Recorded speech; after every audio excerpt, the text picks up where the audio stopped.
Hi there and welcome to 10.6. Today we're looking at diagnostics in the S2 Logic tab, in particular the relationship types. Click the S2 Logic tab. As we've said before, logic is the backbone of a healthy project. So in the S2 Logic tab, Acumen has bundled a number of tools to support inspection of the schedule's logic. First, we want to look at the Relationship Types ribbon group. Note the Relationship Types ribbon group on the upper left. Acumen lists the predecessor and successor activity connected to each respective relationship type. It also displays the percentage of activities in the schedule that have that relationship type, which is valuable information. As mentioned, the DCMA 14-point assessment says at least 90% of relationships in the schedule should be finished to start to ensure schedule simplicity and transparency.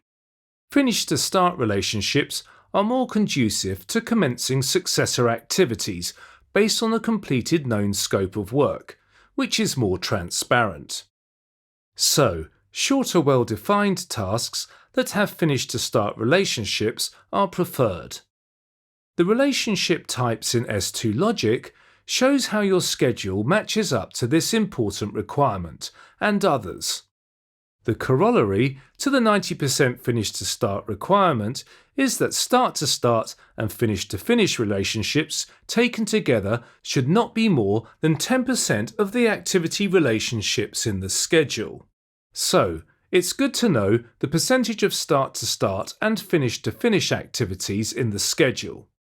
Inspect each start to start and finish to finish relationship captured to confirm that the activities truly have the respective start to start and or finish to finish dependency. If not, these relationships should not be inserted to simply fast track activities, a common scheduling mistake. So, S2 Logic supports a thorough review of activity relationships. Click the Finish to Start button. We see the output listed on the right. Note the percentage of Finish to Start relationships, 96%, which is a good report. We meet the DCMA 14-point relationship assessment. You may also group the output list by any column. Left-click Predecessor and drag and drop just below the relationship type banner Finish to Start. Note the groupings.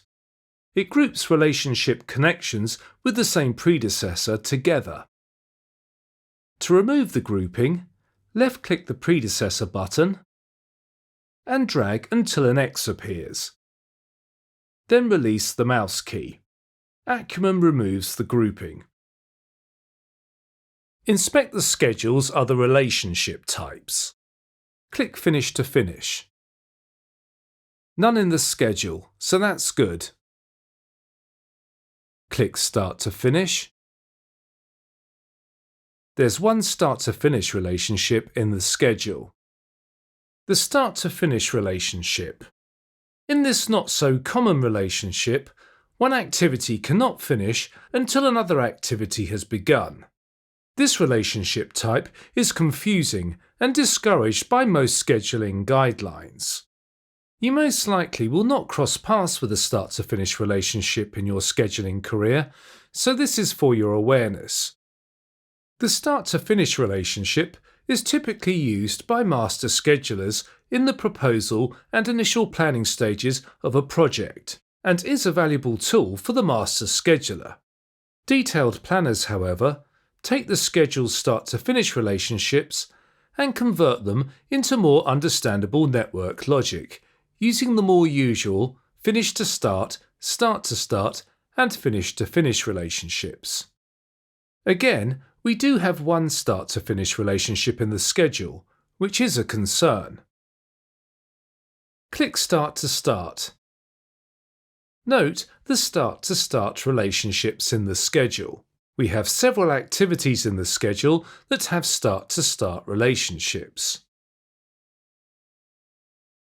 If you'd like to learn more about getting up and running with the latest scheduling tools, then 10.6 offers some great online training courses.